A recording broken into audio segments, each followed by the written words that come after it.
Pennsylvania's annual budget debate is underway, with Republicans and Democrats facing off after the governor's budget address early last month. A few weeks ago, we heard from House Majority Leader Mike Turzai. Today, we're focusing on the state budget as the D's see it, and there's nobody better to talk about that than Representative Frank Dermody, Democratic leader from Allegheny County. And welcome. Good to have you with us. Good to be here, Bill. Thank you for having me. Yeah, so the fun has begun. The governor makes his big speech, and then everybody begins to face off. I guess in a general sense, what's your take on what he put forward? Well, the governor gives his speech. There were some things there that we were happy about, talking about increases to education, increases in special education, and those things are things we support, obviously. Issue becomes where you get the money to do those things, and that's where the rub is, and that's where I think the debate will be about, because really he's not raising any new revenues. The state budget, our revenues are behind projections.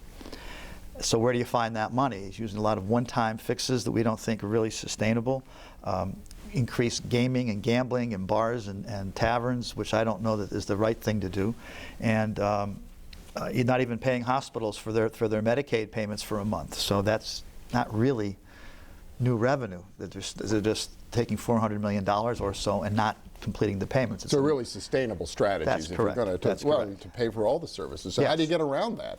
Well, we have some ideas. Over the years we've talked about. We love the Marcellus shale industry. We think it's going to be a growth industry. It's great for the Commonwealth of Pennsylvania. We're the only state that doesn't have a reasonable severance tax.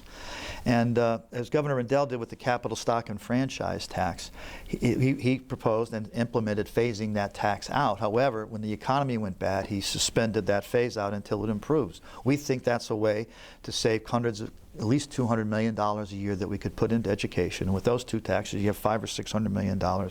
You can work with school districts. You can, property taxes have gone up because of the cuts in basic education. That's K through 12.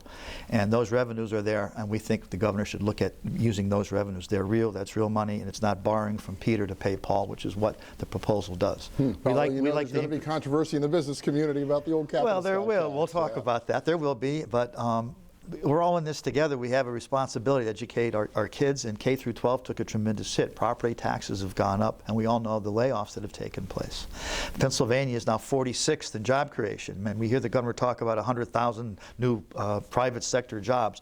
We are still, until last month, our unemployment rate was above the national average, and the Wall Street Journal just had an article that Pennsylvania is 46th in new job creation. So clearly the current policies, in my view, aren't working, so we ought to try a few new things. Going to be investing in transportation, however. That's a good thing. Big investment. Yeah, that's a good thing. And you were involved, obviously, in the trenches in Harrisburg. What turned out to be a really tough vote by an awful lot of lawmakers.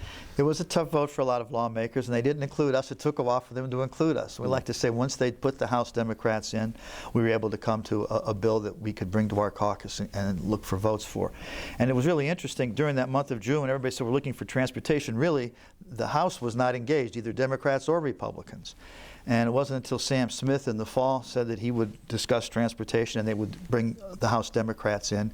And we went in and negotiated a much better. Senate Bill 1 was their first proposal.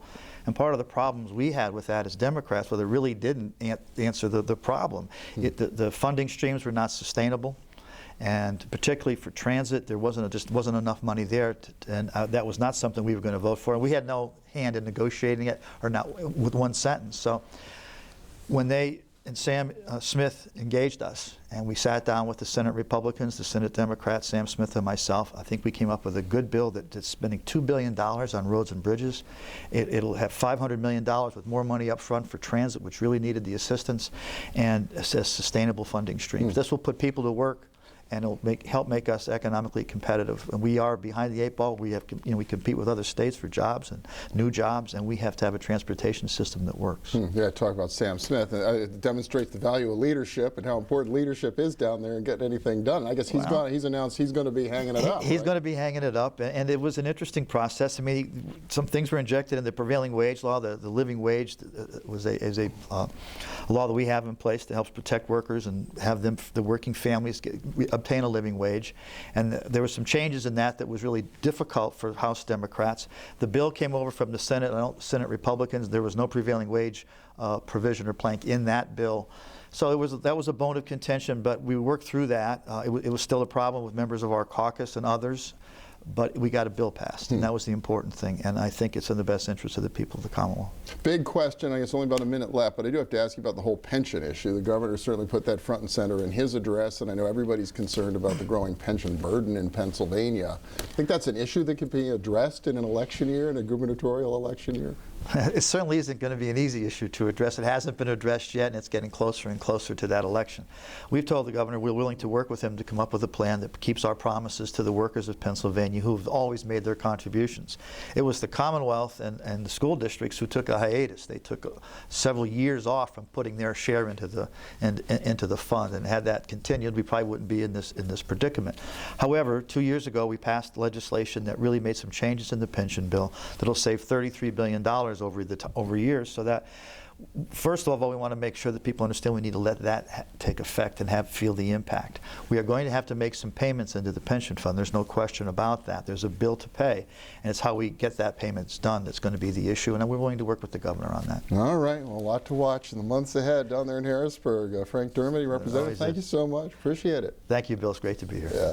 Next up, our region's largest private employer is introducing its minority suppliers to other big businesses in a first-of-its-kind effort to give a boost to minority-owned businesses. Find out what's in store as our region's business continues.